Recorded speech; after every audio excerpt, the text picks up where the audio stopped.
day, Nigerians at home and in diasporas. This video recording is about Mr. President's invasion of Southeast Nigeria. Mr. President, I want to give you reasons why you will not win Operation Python Dance and why you should withdraw your army from Southeast immediately. Number one, massive poverty and joblessness. These boys and girls, numbering in thousands, who say they're agitating for a sovereign state of Biafra, are doing so because it makes them feel alive. They've got no jobs.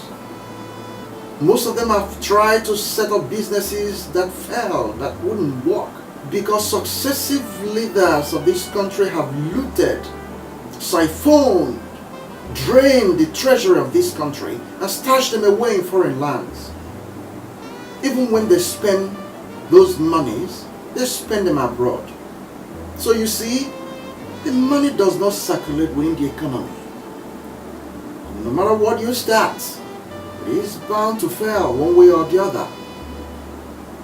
You should know that if there are places in this country where you could describe people as lazy, such places cannot be found in Igboland.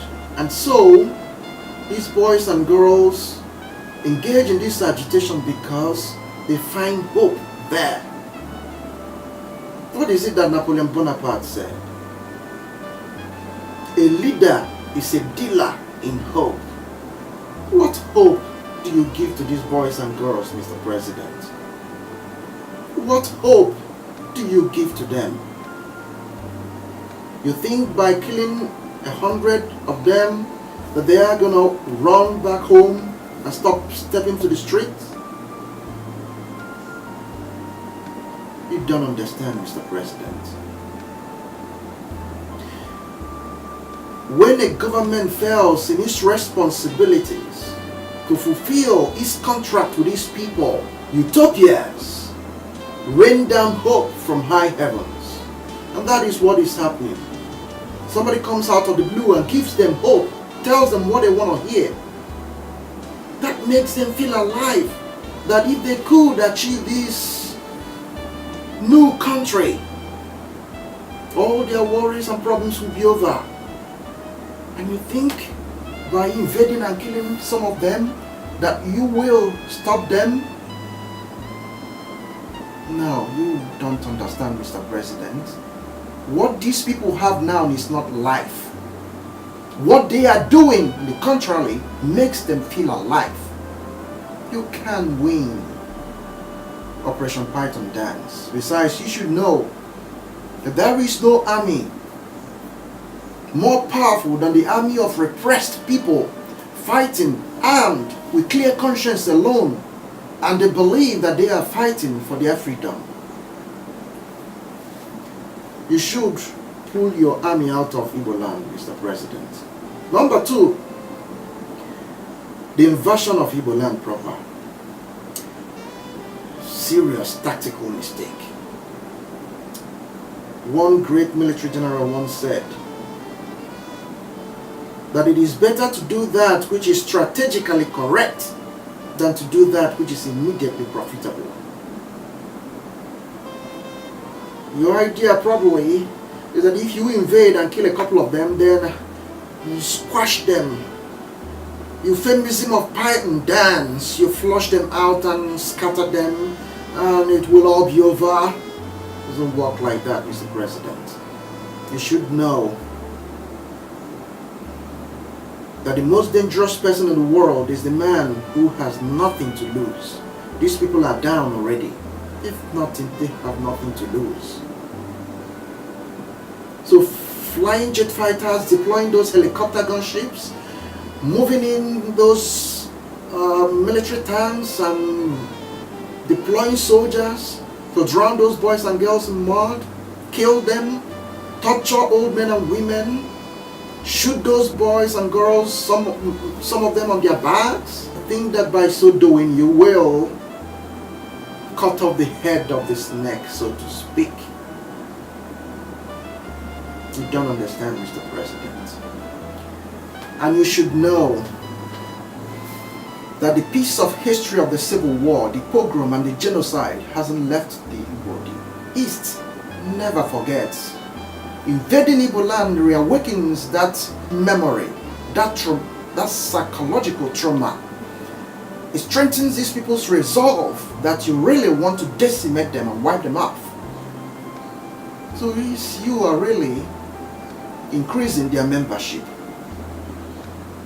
I suggest, Mr. President, you withdraw your army from our land immediately. And maybe I should tell you that the Igbo hardly combine. The Igbo hardly conspire. But when they do, Nzobu Nzobu Enyi Mba Enyi will become the people's anthem. You don't want that. Withdraw your army and see the path of dialogue. This is supposed to be a democracy, not a second stanza of your military dictatorship, Mr. President. Number 3, Igbo political leadership has no respect and honor in Igbo land. By political leadership, I mean the former governors, the current governors, members of Senate, members of House of Representatives, ministers, former political appointees, and what have you. These people have no respect, regard, or honor in Igbo land. Of course, soon after the Civil War, a set of Igbo leadership that emerged have continued to be stooges to the center. And the people know this. They're not fools. The reason why you worked for previous governments to pass through Igbo leadership and calm things was because there was no one telling them what they want to hear. Now there is such a person.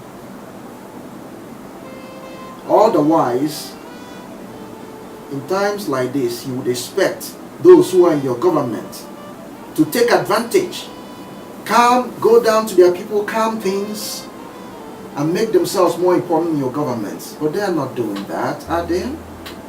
Because they can't. Nobody will listen to them. Probably would have heard that some of them have been stoned in their communities. Those of them who are outside your government, this would be an ideal opportunity for them to worm their way into your government. They are trying. Many of them we had visited Nnamdi Kanu when he was in prison.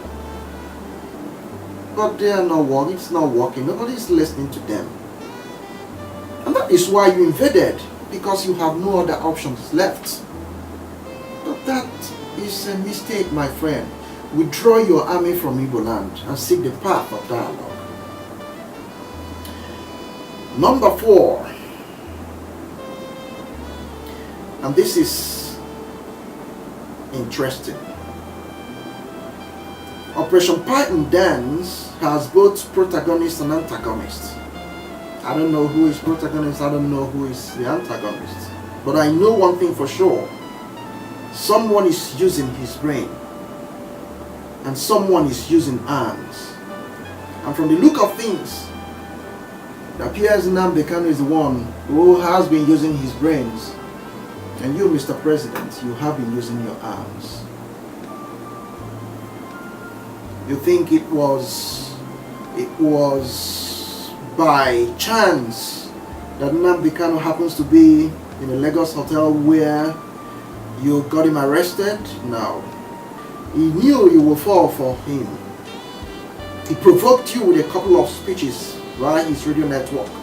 And then at the right time, he touched down and allowed your boys to arrest him, to solemnize, to complete his anointing as a definitive Igbo leader. You put him in jail, you make him a hero. And of course, because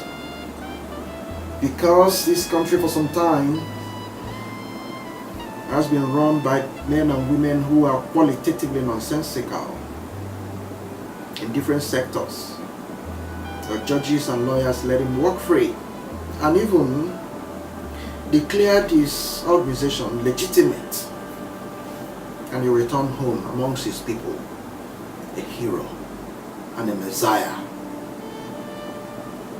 He has been using his brain all along, and you have been using your hand. Maybe in the 20th century and before then, the words of Mao Zedong was true, but no longer so in the 21st century. Mao Zedong said that power grows out of the barrel of a gun.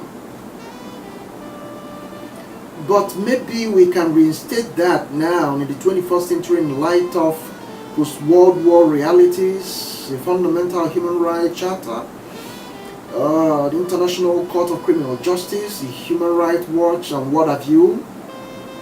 Maybe we can effectively say that power grows in the soils of a fertile mind. And Nnamdi Kanu appears to have a fertile mind.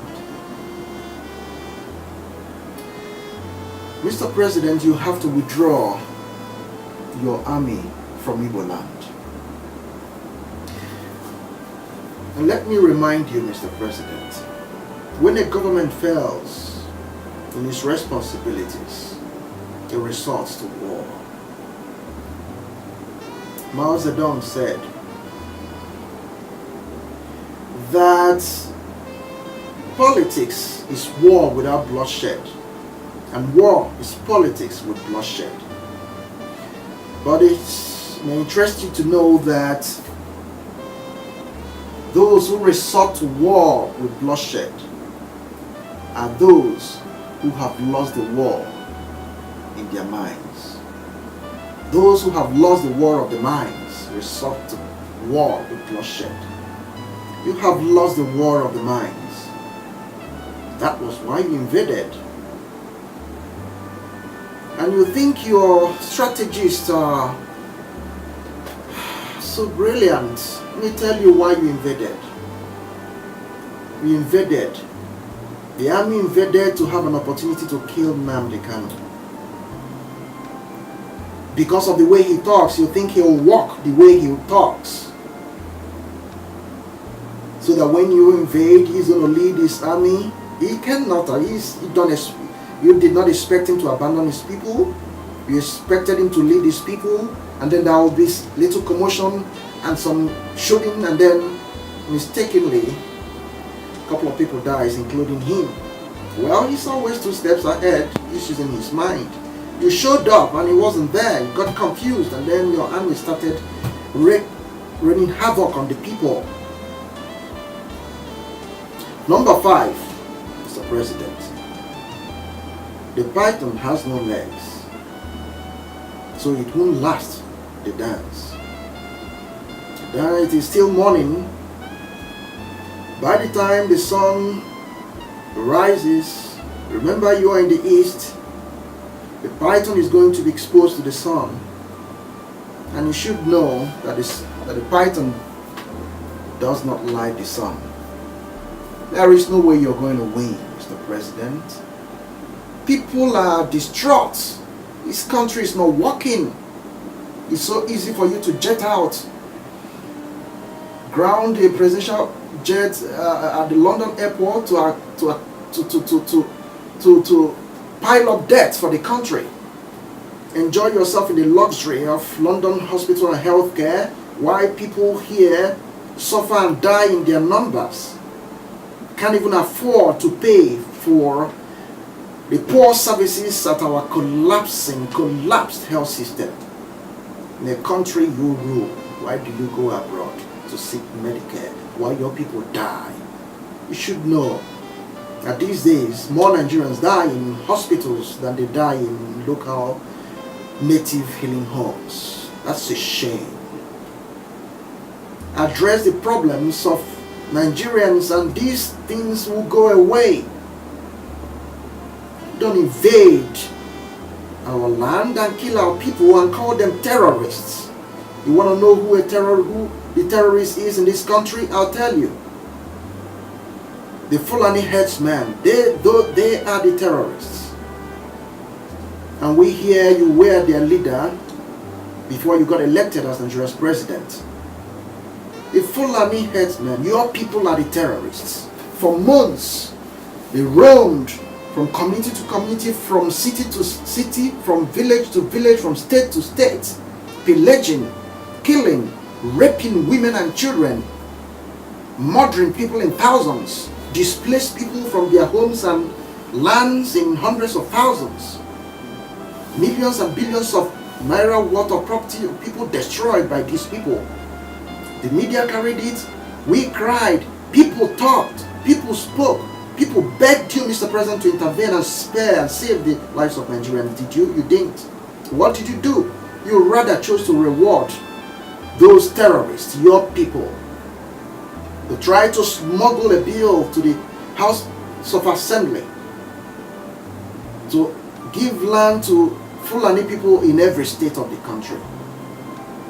You tried to use the taxpayers' money to import grass for those who have murdered Nigerians. That was what you did, Mr. President. And those were terrorists. Contrarily, we have not heard that IPOB people killed anybody. We have not seen them wield AK-47 combatant rifles. We have not seen them destroy anything.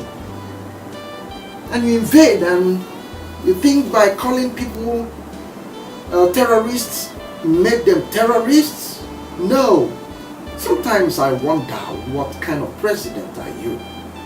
You're president for Fulani people? Are you advancing Fulani nationalism with state power?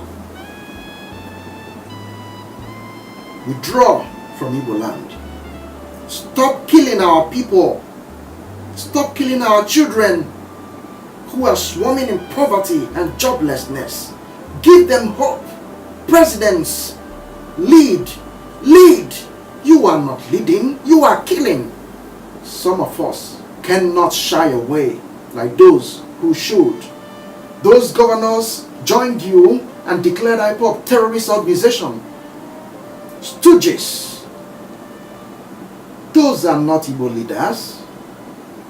Those are not Igbo leaders. Seek the path of dialogue, Mr. President. And like I told you, the Igbo hardly combine. The Igbo hardly conspire. But when they do, Nzobu Nzobu Enyimba Enyi becomes a child's song. By the way, my name is Dr. Jonathan Chimakonam. I am a logician. Hearken to the words of a logician, Mr. President. Seek the path of dialogue. Pull out those dogs out of our land. Enough is enough.